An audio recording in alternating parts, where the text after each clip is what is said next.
তৃতীয় শ্ৰেণীৰ পৰীক্ষা শেষ হৈ যোৱাৰ লগে লগে অক্টোবৰ মাহৰ শেষত আমি চতুৰ্থ শ্ৰেণীৰ পৰীক্ষাসমূহ পতাৰ কাম।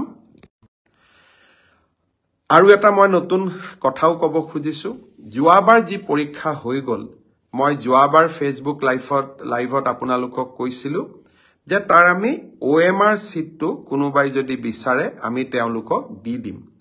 বৰ্তমানলৈকে ৪৭,০০০ ছাত্ৰ-ছাত্ৰীয়ে OMR চিট বিচাৰি সেৱালৈ নিজৰ আবেদন পঠিয়াইছে আৰু তাৰে ৩২,০০০ ছাত্ৰ-ছাত্ৰীক ইতিমধ্যে আমি OMR চিট উভতাই দিলো। যোৱাকালি আজি ৰাতিপুৱাই বুলি ক'ব লাগিব, যোৱাকালি হোৱা নাই, এনসাৰ কিউ আমি প্ৰথম পৰীক্ষাৰ আপলোড কৰি দিছো। দুজন ছাত্ৰই এনসাৰ কিৰ ওপৰতো ৫০০ টকা জমা দি তেওঁলোকে এটা দুটা পৰীক্ষাৰ প্ৰশ্নৰ উত্তৰৰ ওপৰত কিছু পৰামৰ্শ দিছে। আমি এই গোটেইবিলাকো বিবেচনা কৰি চাম। কুৱেশ্যনৰ বুকলেট ঘৰত লৈ যোৱাই হওক, OMR চিট আপোনালোকক উভতাই দিয়াই হওক, বা এনসাৰ কিউ আপোনালোকক পৰ্যালোচনা কৰাৰ সুবিধা দিয়াকেই হওক, স্বচ্ছতাৰ ক্ষেত্ৰত কৰিবলগীয়া আমি আটাইবোৰ কৰিছো। এতিয়া মাত্ৰ আপোনালোকে খুব ভাল কৰি পৰীক্ষা দিয়ক, মই শুভকামনা জনাইছো। এইবাৰ পৰীক্ষা শেষ কৰাৰ পিছত আপোনালোকে নিজৰ কুৱেশ্যন বুকলেটখন ঘৰলৈ উভতাই লৈ আহিব পাৰিব।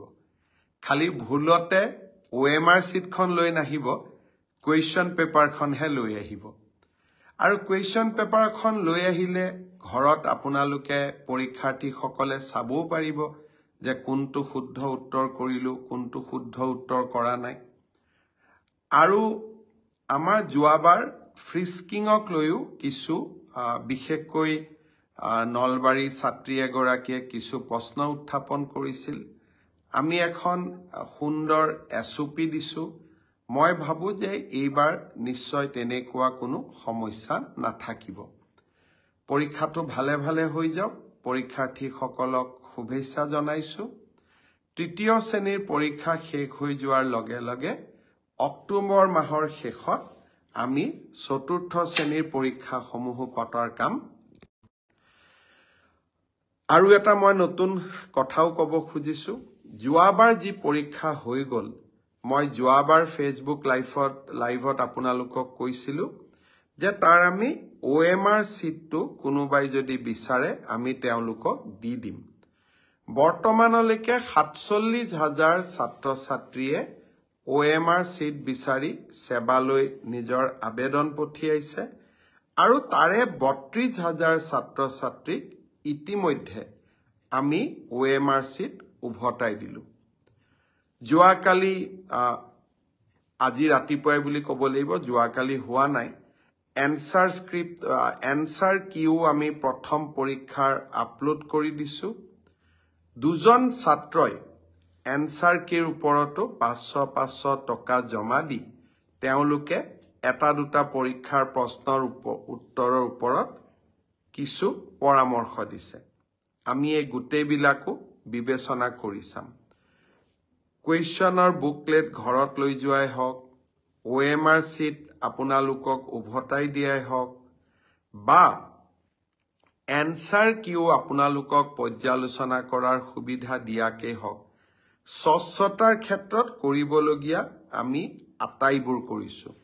এতিয়া মাত্ৰ আপোনালোকে খুব ভাল কৰি পৰীক্ষা দিয়ক, মই শুভকামনা জনাইছো। অহা ৩০ তাৰিখে ৰাতিপুৱা আমি আৰু এটা নতুন আঁচনি আৰম্ভ কৰিম। বহু ল'ৰা-ছোৱালীয়ে চৰকাৰী চাকৰিৰ বাবে পৰীক্ষা দিয়ে। চৰকাৰী চাকৰি সকলোকে দিয়াটো সম্ভৱ নহয়। সেইবাবে ৰাজ্য চৰকাৰৰ হৈ মই ঘোষণা কৰিছিলো যে আমাৰ ডেকা ল'ৰা-ছোৱালীখিনিক উদ্যোগ আৰু ব্যৱসায় কৰিবৰ বাবে আমি ২ লাখ টকাৰ এটা নিধি প্ৰদান কৰিম। আৰু খুব ভাল কৰি যদি এই ২ লাখ টকা ব্যৱহাৰ কৰি আমি ব্যৱসায় এটা নিৰ্মাণ কৰোঁ, ভৱিষ্যতে প্ৰধানমন্ত্ৰীৰ মুদ্ৰা আঁচনিৰো আমি সহায় ল'ব পাৰিম, বা মুদ্ৰা আঁচনিৰ জৰিয়তেও আমি এই ২ লাখ টকাক আৰু ডাঙৰ বৃহৎ পুঁজিলৈ ৰূপান্তৰ কৰিব পাৰিম। এই প্ৰধানমন্ত্ৰী আমাৰ মুখ্যমন্ত্ৰীৰ আত্মনিৰ্ভৰ অসম আঁচনিৰ প্ৰথম কিস্তিৰ ধন 30 তাৰিখে ৰাতিপুৱা 10 বজাত আমি গুৱাহাটীৰ খানাপাৰা ফিল্ডৰ পৰা বিতৰণ কৰিম। ইতিমধ্যে আমাৰ জিলা উপায়ুক্তসকলে নিৰ্বাচিত ছাত্ৰ ছাত্ৰীসকলক আমন্ত্ৰণ জনাইছে।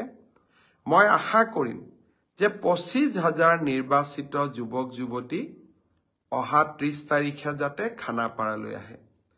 প্ৰথম আমি 75,000 টকা দিম।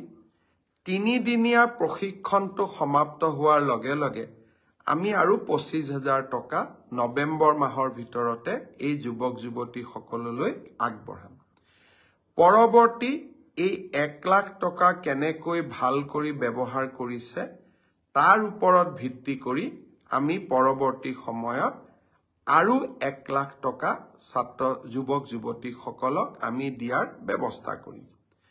বহুতে মোক সোধে টকাটো ঘূৰাই দিব লাগিব নেকি? 1 লাখ টকা ঘূৰাই দিব নালাগে।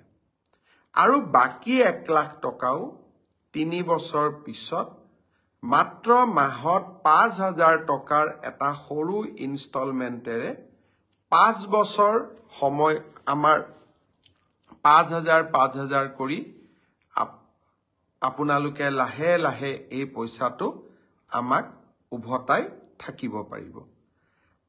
ল'ৰা ছোৱালীক যুৱক যুৱতীক আমি সকলো প্ৰকাৰে সহায় কৰাৰ বাবে আমি প্ৰচেষ্টা কৰিছো। এই মুখ্যমন্ত্ৰীৰ আত্মনিৰ্ভৰ অসম আঁচনিৰ দ্বিতীয় লানিও আমি লগে লগে আৰম্ভ কৰিম। এইবাৰ আমি আৰু নতুনকৈ 75,000 যুৱক যুৱতীক এই